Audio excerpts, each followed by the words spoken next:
Hi, good morning. I'm doing something a little different just because I kind of felt called to do a very quick reading today. That was a pretty interesting, intense full moon in Cancer. I have a visual to describe it, but I don't know how to translate it because I've been getting a lot of, just with 2024 and with some of the collective energies that happen anyway around this time of year. It was 24 seconds when I looked at the clock. I get a lot of tidal wave analogy because of the way that the tidal waves, or a tsunami, you could think of it, they pull the current out to generate their force. Like if something happens under the under the ocean's surface, some type of earthquake or reverberation from the core, the inner ocean, then, ooh, look, we've got, okay, I need to figure out how to do this because I haven't filmed like this before. Power and new beginnings. This is the Fool. This is the Strength card.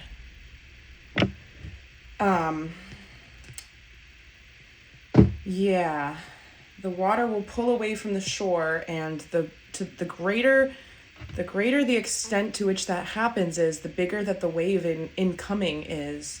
So people in Icelandic coastal communities know that it's a concern when they see the water retreating from the shore, and there's an energetic thing that I could liken to that sensation.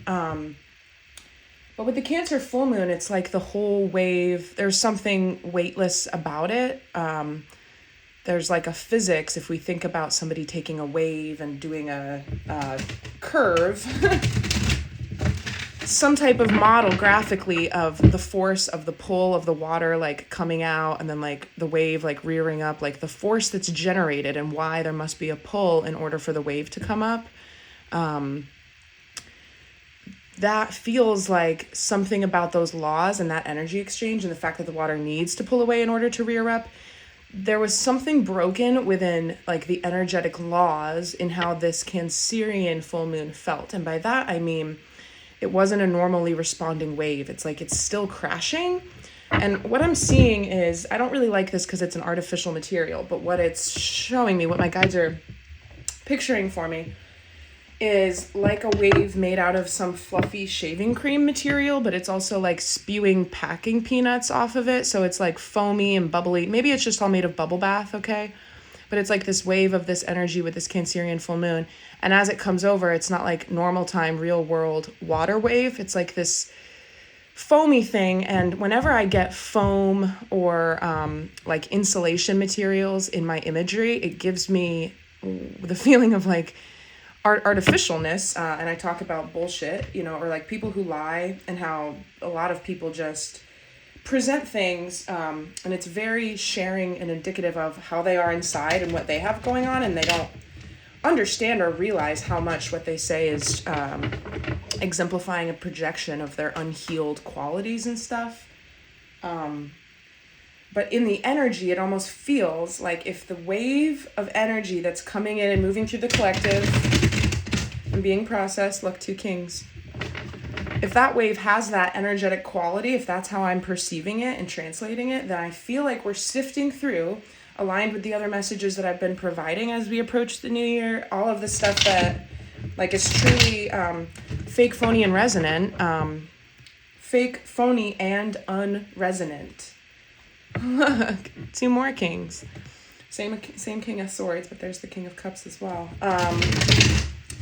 Yeah, I mean, with the king energy, what I'm talking about is being, like, if we think about masculine energy and then we think about the 4 kings, there's 4 different ways to be a good king. 4 different kingdoms, right? 4 different elements, 4 different opportunities to pull from aspects of life, and therefore ourselves, and how we kind of show up to different things. To synthesize right now, to take the masculine energy of being like in a role that is independent, secure, able to protect yourself and set boundaries and protect other things at the in the way that you're guided to and everything. It's like we're really embodying some type of directed and decided understanding. And I'll share this because I've been going through a lot of my visions. This is so interesting, you guys, because every time something happens with like my psychic stuff or whatever goes on with me to experience the world and something changes and it increases, I'm like, oh my gosh, I didn't expect this. This is so intense and so cool. And then I'm like, this is what my life is like now. And then it's a matter of months or weeks. And then I'm like, okay, new upgrade, new level. This is how it is now. And I adjust and I keep going. That's all we can do. But I know for a fact that the collective is undergoing huge spiritual upgrades, which might increase the way you literally see and feel and think and dream and everything. I certainly am. This one is steep, okay? This upgrade that we're experiencing that's taking us into January is a huge increase, which means you're going to be feeling it in your body. You might literally be getting like those ascension flu symptoms, like the body recalibrating and stuff. Of course, take that with a grain of salt. If you're sick, you're sick. Take a COVID test and be responsible. But there's little different types of things around the sinuses, pressure in the head, the stomach, and the root chakra.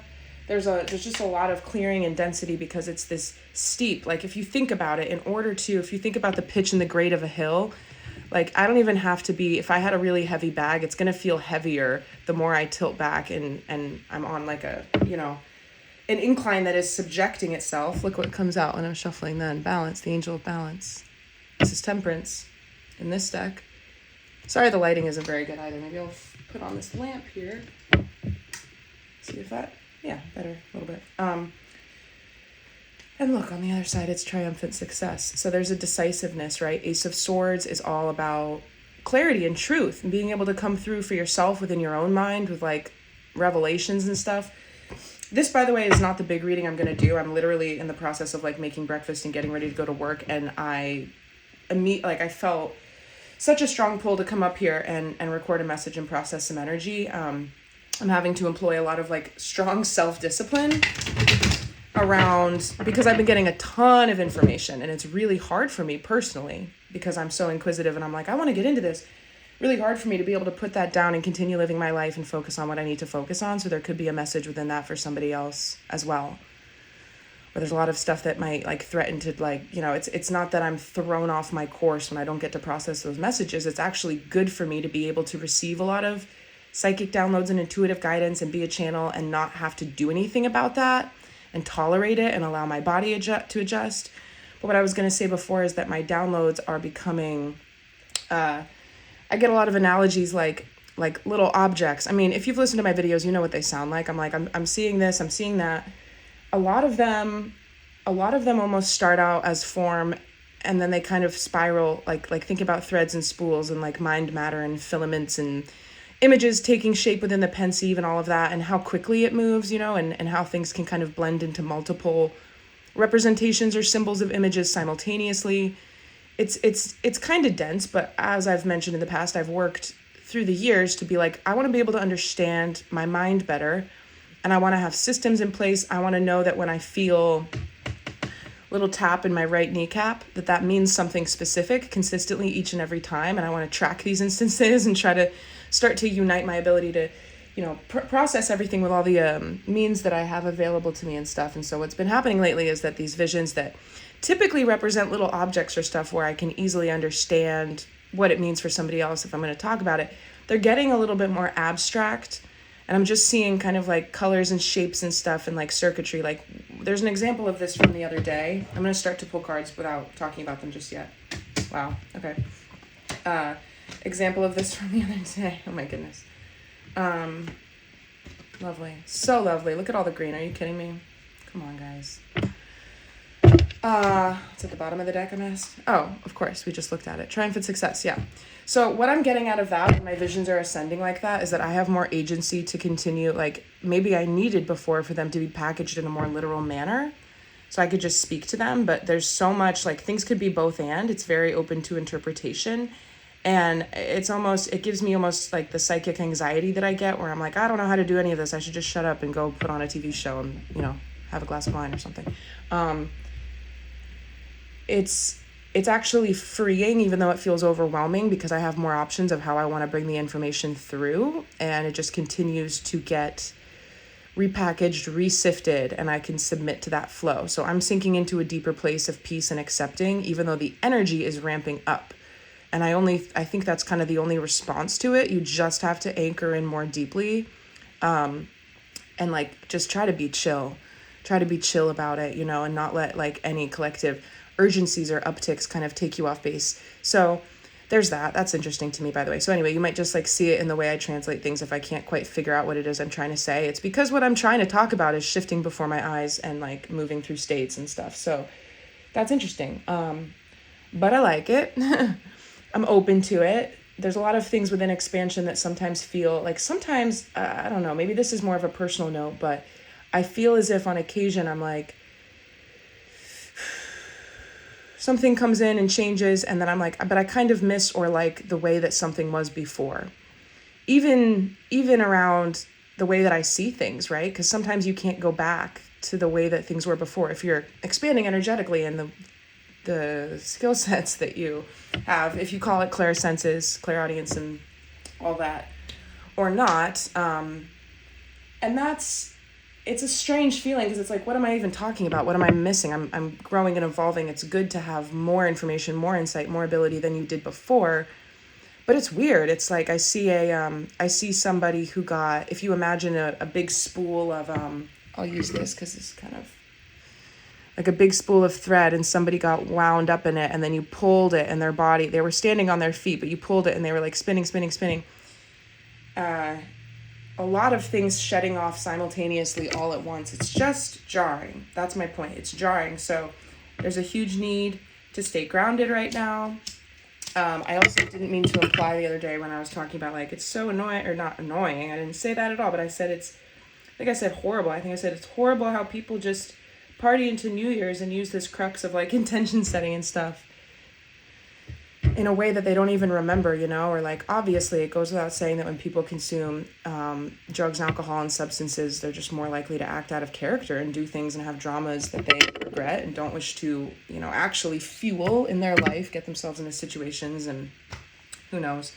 But I do understand that this is a time and a passage of celebration, and that's important, and community and family and coming together with people is important.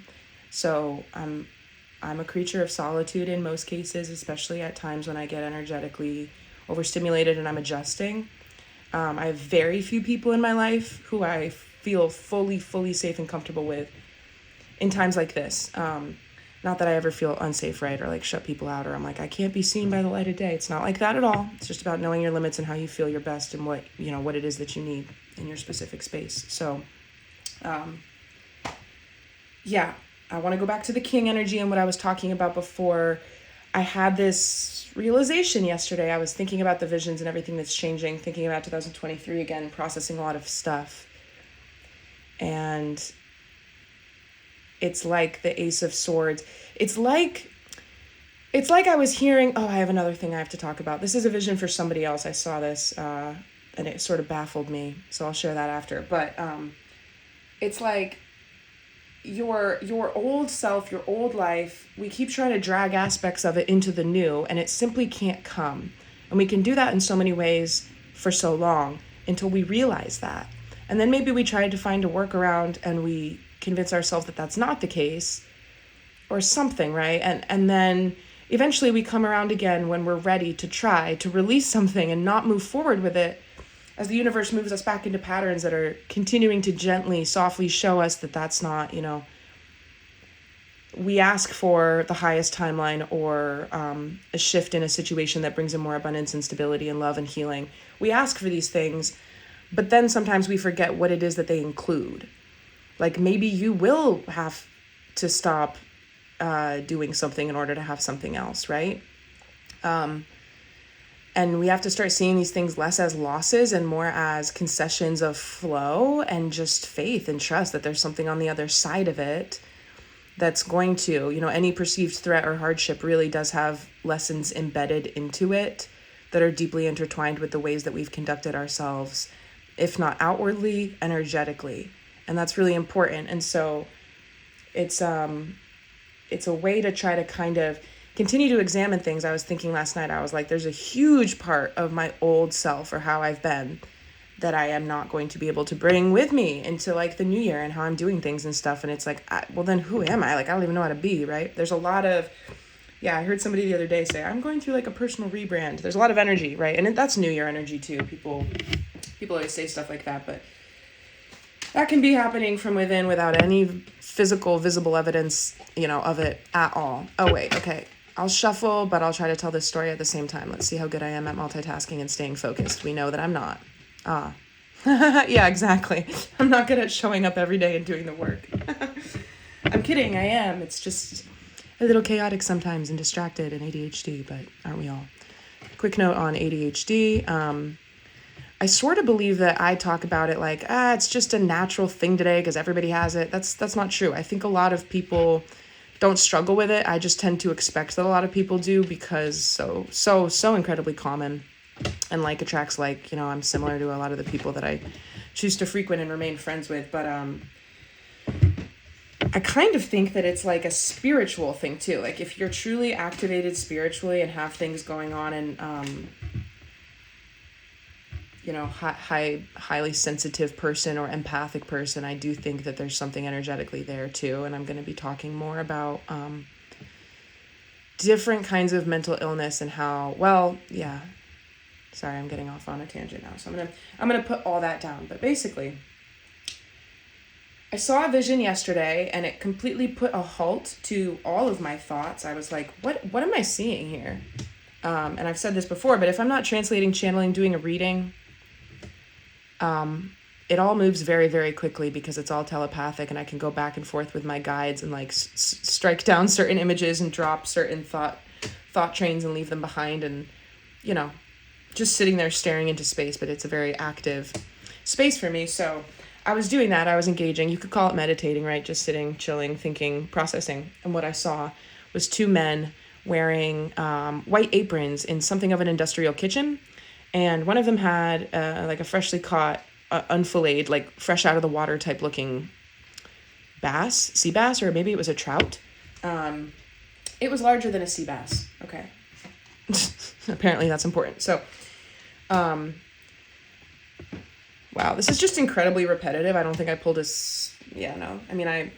saw this from a different deck the other day, but the energies are still very strong within this. I'm actually that's just context I'm hearing. We are very much still in the same energy of the Christmas Day reading. So if you didn't watch that and you want to know more about all of this stuff and some of the conflicting like rest endings, Five of Cups energy, what else? Justice at play, Five of Wands to Four of Wands, right? Creating stability, all of these things.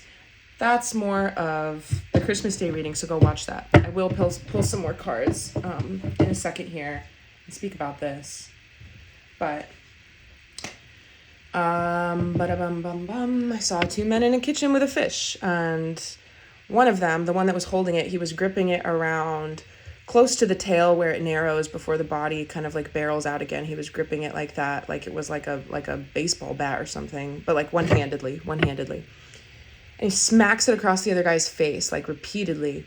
And then, there was a part two. Yeah, he smacked him with this fish in his face. And then he pushed him out of the door. It was, again, an industrial kitchen type setting. And when the first man pushed the second man out the door, swinging door that you would see in a service kitchen, like out to the dining room, right? But he pushed them out the door, and instead of being out in a dining room or a restaurant or any type of catered event or anything, it was a stage.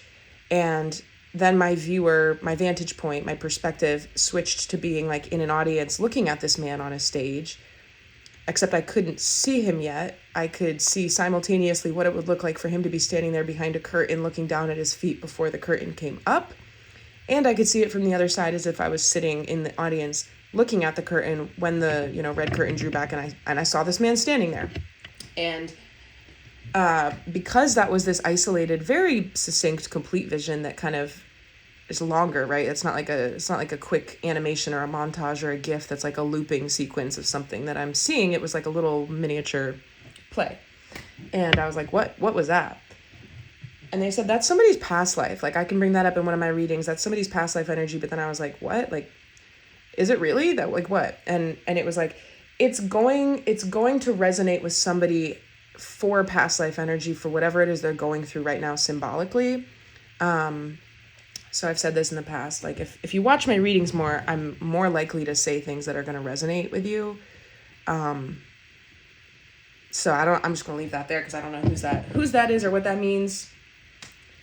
But don't think of it if you're like, I don't know anybody who's smacked me in the face with a fish lately. Yeah, I don't either, but think about the more symbolic nature of that. Wow. Look at that. These just flipped out together. Counterpart energy. And we already have harmony, transformation, and heart chakra. So the King and the Queen of Wands. Yeah, okay. So what I'm getting with this is that I talked about like the King energy when I was shuffling, they were flipping over. And King energy is about just like really being able to do what we need to do in the way of supporting the transformation that's happening. Of course, there are certain things that are truly just outside our conscious minds during this time, during the transformation. Some of that's just, we think about being in the dark as being uninformed. But when I think about what I talked about when I shared on my quantum healing hypnotherapy session, there are certain things that it would really not have made my mental sanity or productivity as a human on earth, as Mariah in the life that I'm leading right now, would have made that worse, more complicated. We can't hold everything and all of it. So we have to be able to acknowledge the moments of darkness or blind spots and let them be what they are and trust that we do see what we need to see. And if you do continue to like make mistakes or act in a way that feels like you're not informed, then ask for that. Ask to be shown what you need to see. Ask for a continuing strengthening of your intuition and your ability to know and recognize what that feels like, what that looks like, to be able to make sense of the synchronicities that cross your path every day. This transformation energy, though, it's like what I talked about with an increase that requires I think of strength. Like if you think about somebody hunkering down on a windy hillside, they may just be crouching there, but they would have to crouch a little bit, harder, a little bit tighter if the wind got up to like gale force hurricane level, right? They'd have to employ more force to stay still on that mountainside without getting, blown off the side of it, knocked down.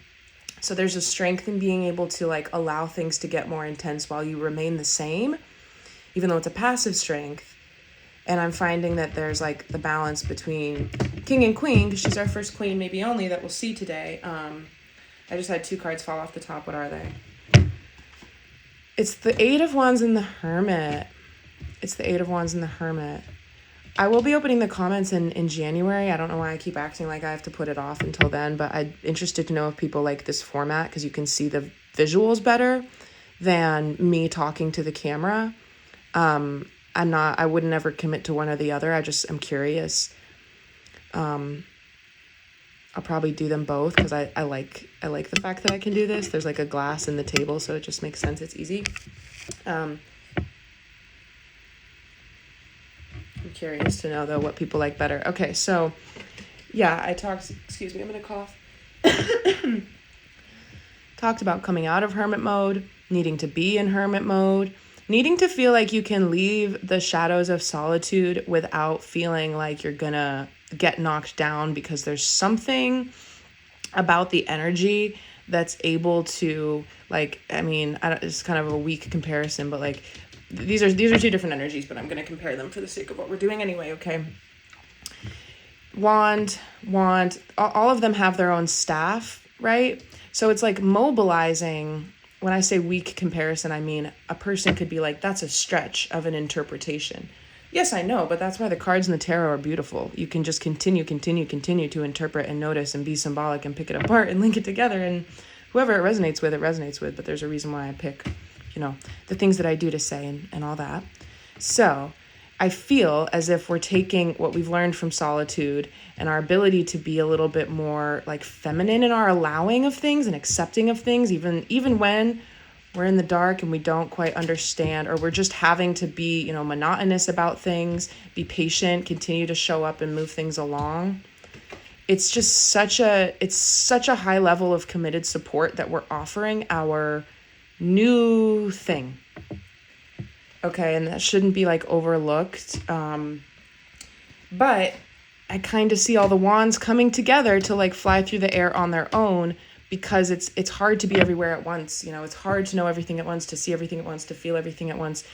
It's like a cast of characters or tools in a toolkit, or facets of the self again. And I'm seeing a Merkaba crystal, such as this fellow. This is a green adventuring stone, great for heart chakra healing. And so I'm seeing it spinning through the air faster and faster and faster, right? On some level, you could think about your light body, your crystals, your vibration, your actual cells in your body vibrating. A person who's vibrating high, you know, they're spinning, they're spinning, they're spinning. They generate a lot of energy. Think about Copernicus. Copernicus? Who am I trying to talk about?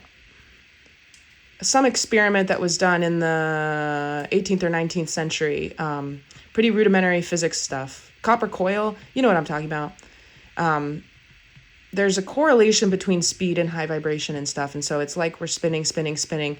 We're able to rove between the different facets of ourself more quickly while remaining centered, because it's not a like imbalanced expression of the high vibration. It's been able to move through the different energy centers and not be something of like a manic burst or like a creative outlet. We're kind of anchoring that in. I'm hearing that it would be good to cut the deck from the John Holland Psychic Tarot and see what's in the middle of it. Yeah, that's kind of cool because I already showed this card, so it's coming back up to be acknowledged again. It's the Fool. What's underneath it? Temptation. That's the Devil card, right? Split reality. You see, this is fusing back together the pieces of the self. Makes me think of a graphic by... I'll make it the cover image of this video. What's his name? Marco Alvarado. He's the artist that does a lot of really cool colored pencil drawings about certain concepts that are hard to put into imagery, and he executes it beautifully.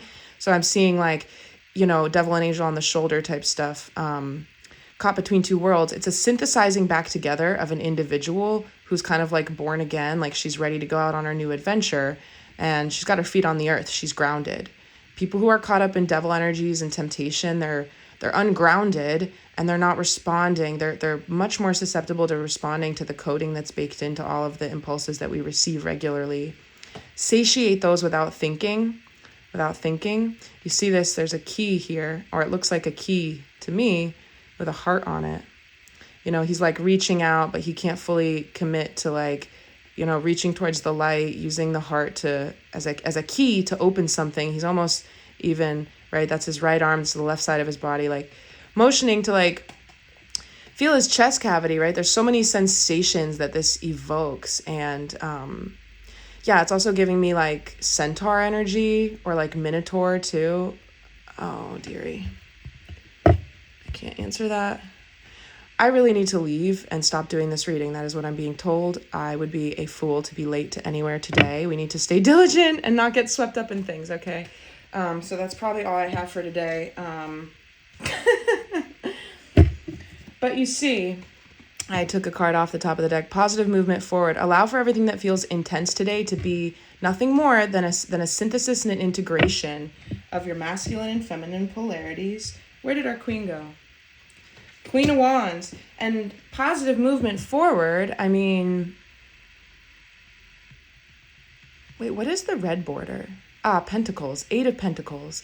Yeah, perfect. It comes after 7. 8, positive movement forward. And we saw the Strength card already. Queen of Wands, King of Wands, Hermit. It's like different sides of ourselves. I also see him as a mediator because of the way that I talked about, and we already saw 4 of Swords earlier in the reading. I talked about how I see this like portable hermit mode to go. All you have to do is seal your energy field. Go on the road. You'll be like a silly infomercial, but it's basically like taking hermit energy and making it packageable and knowing that there's the cool, calm, collected center within you where you don't have to become untethered when you become exposed to other people's energies. It's like the mediator between like, well, which kind of embodiment am I in? Do I need to force things and push things along? Well, no, never, right? Strength card. Mastering of the ego, remembering that urgency and the desire. If you ever feel compelled to like get worked up, it's like, where's that coming from? What's being triggered within you? Keep moving forward. 7 of Pentacles every day, but trying to kind of anchor into the ability that these things are moving faster now. The energy really is, and it's going to be jarring. Fast forward motion, but I love that. We're all on wands, okay? So cutting the deck as a lasting thought. Knight of Pentacles. Yeah, it's been slow for so long. It's been slow for so long, and that's okay, right? We have to be accepting of these different phases. I see the Ace of Wands and the Nine of Cups trying to come out, so I'll show them a little bit. But all right, guys, have a great day. I really am sending the most love out there today. Trying to hold people who might not be in the best of spaces in my heart with love, and sending prayers out, and really, like, honestly, genuinely doing that. So if you're open to receiving it, just know that I'm sending it, know that I care, know that you can email me, and know that it's going to get better, and there's a lot of beautiful things on the horizons, okay? So go forth and prosper, and I will see people later. Actually, that's not true. I won't. I never do, but I'll come back on and talk to myself as I sit on the floor. Soon again. Okay, bye.